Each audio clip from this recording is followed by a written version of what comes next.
सभी भक्तजनों को मेरा दंडवत प्रणाम। मैं दिव्यानंद सागर यूट्यूब चैनल की ओर से आपको चक्रधर स्वामी महाराज का एक प्रसंग प्रस्तुत करने जा रहा हूँ। इस प्रसंग की कुछ शुरुआत इधर से होती है कि जब चक्रधर स्वामी महाराज डाकरम से भंडारा पहुँचे, उधर भंडारा में एक दामोदर भट्ट नाम का व्यक्ति रहता था, जिसको उधर के लोग प्यार से भंडारेकर बुलाते थे। जब एक दिन भंडारेकर नहाने जा रहा था तब उसके दिमाग में एक प्रमाण आया, जिसको ढूंढने के लिए वो अपने ग्रंथ देखने लगा। उसी वक्त जब चक्रधर स्वामी महाराज उधर भिक्षा मांगने आए, पर भंडारेकर प्रमाण ढूंढने में इतना लीन था कि उसने चक्रधर स्वामी महाराज पे ध्यान ही नहीं दिया। जब चक्रधर स्वामी महाराज उधर से जाने लगे तब उन्होंने भंडारेकर को दुविधा में देखा, तो उसको संबोधित करते हुए कहा कि जो तुम प्रमाण ढूंढ रहे हो वो उचित प्रदेश पे है, और ये कहकर उधर से चले गए। भंडारेकर ये सुनकर वो उचित प्रदेश खोला और उसे उसका उचित प्रमाण उधर मिल गया, जिसको देखकर वो झटपट उठ पड़ा और कहा, ये तो साक्षात भगवान हैं, ये भिक्षा मांगने नहीं मुझे सही रास्ता दिखाने आए थे।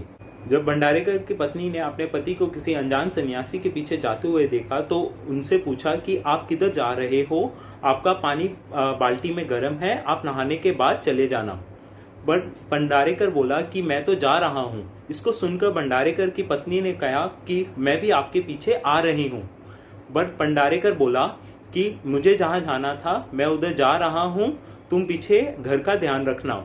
इसको सुनकर पत्नी रुक गई और ऐसे भंडारेकर भगवान के पीछे चला गया। जब भगवान नगर के बाहर एक नदी किनारे भोजन करने बैठे, तभी ही भंडारेकर उधर पहुंचा। भगवान को उसने पहले नमन किया और फिर उनके चरणों में जा बैठा। भगवान ने प्रसन्न होकर उसको थोड़ा सा भोजन प्रसाद रूप में दे दिया। दोनों भोजन करने के बाद एक खेत के पेड़ के नीचे पास पहुंचे। उधर पहुंच के भंडारेकर ने अपनी धोती फाड़ के भगवान के लिए आसन बिछा दिया। कुछ पल दोनों ने उधर आराम किया। जब अंधेरा पड़ने पे जब दोनों निकलने लगे तब भंडारेकर के पैर में एक बिच्छू काट गया। तब भंडारेकर ने भगवान से उनकी स्तुति करने की आज्ञा ली। तो जैसे ही भंडारेकर ने उनकी स्तुति करनी शुरू की, वैसे ही उसका बिच्छू का दर्द सारा खत्म होने लग गया। उस गांव से चलकर जब भगवान आंचलपुर पहुंचे तो आंचलपुर में वो एक भैरव नाम के मंदिर में ठहरे हुए थे। उन्होंने एक दिन भंडारेकर को कहा कि तुम एक निर्माण मंदिर के सामने जाकर बैठ जाना और उधर कोई भी आपको प्रार्थना करने आए तो वो स्वीकार कर लेना और उनको कथास्तु कहना। पंचोल उपनाम के घनाबाई नाम की एक स्त्री प्रतिदिन मंदिर में पूजा करने आती थी। जब वो परिक्रमा कर रही थी, उन्होंने भंडारेकर को उधर देखा और उन्हें नमन किया और उनको अपने साथ अपने घर ले गई। घर जाके घनाबाई ने भंडारेकर को एक आसन पे बिठाया और स्वयं उनकी पूजा करने की तैयारी में जुट गई। जिसको देखकर भंडारेकर ने पूछा, माता आप ये क्या कर रही हैं? उसके उत्तर में बाई ने कहा, महात्मन हम आपकी अष्टांग पूजा करना चाहते हैं। जिसको सुनकर भंडारेकर ने कहा कि अगर आप पूजा करना ही चाहते हैं तो हमारे गुरु की इष्ट हैं, वो इनके सही अधिकारी हैं। इसको सुनकर बाई ने पूछा कि वो कहाँ पे मिलेंगे? भंडारेकर ने कहा, भैरव मंदिर में। बाई ने कहा कि हम उनको लाने के लिए एक पालकी भेज देते हैं। भंडारेकर बोले कि इसकी कुछ आवश्यकता नहीं है, मैं उनको स्वयं ही ले आऊँगा माते। ये कहकर भंडारेकर भैरव मंदिर की ओर चल पड़े। उन्होंने भैरव मंदिर में जाके भगवान को सब बता दिया और उनको आदरपूर्वक घनाबाई के घर ले आए। बाई ने भगवान को और भी ऊंचे आसन पर बिठाया और भी मूल्यवान वस्तुएं इकट्ठा करने लग गई। जैसे ही बाई ने भगवान की पूजा करने गई तो भगवान ने पूजा करवाने से मना कर दिया और कहा, इन वस्तुओं पे भंडारेकर का हक है। ऐसे बाई ने भंडारेकर के हाथ में वस्तुएं दी और भंडारेकर ने भगवान का पूजन किया। ऐसे भगवान ने भंडारेकर से अपनी पूजा करवाई।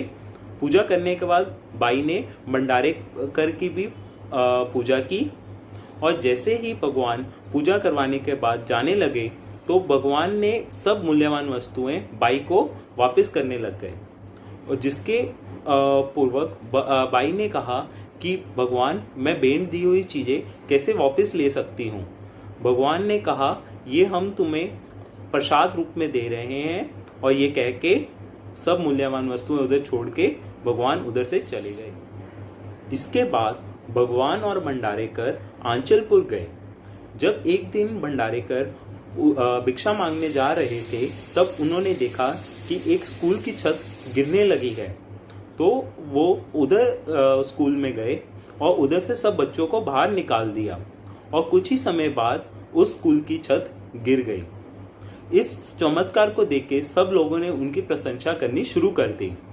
जब वो घर वापस पहुंचे तो उन्होंने भगवान को सारी घटना बताई, जिसको सुनकर भगवान ने कहा कि अगर तुम ऐसे ही अपने चमत्कार दिखाते रहोगे तो वो तुम्हारी पूजा करनी शुरू कर देंगे। जिसको सुनकर भंडारेकर ने कहा, ये तो सही नहीं है, मैं आज के बाद कभी भी अपने चमत्कार नहीं दिखाऊंगा। कुछ दिनों बाद जब भंडारेकर बीमार और कमज़ोर हो गए थे तो ज़्यादातर समय अपना मंदिर में ही बिताते थे। जब एक दिन भंडारेकर भगवान की गोद में अपना सिर रखकर लेटे भगवान की तरफ देख रहे थे, तब भगवान ने उनसे पूछा, भंडारेकर, अगर तुम कहो तो हम तुम्हें मौत से बचा सकते हैं। इसको सुनकर भंडारेकर ने कहा, भगवान नहीं, मेरे को फिर आपको देखने का और आपकी गोद में सिर रखने का मौका कब मिलेगा। ये कहकर भंडारेकर स्वर्गलोक पधार गए। भगवान ने उनका जल संस्कार किया और उधर से चले। भगवान श्री चक्रधर स्वामी महाराज ने अपने शब्दों में भंडारेकर जी की प्रशंसा करते हुए कहा कि भंडारेकर बहुत संयोगी विद्वान व्यक्ति था।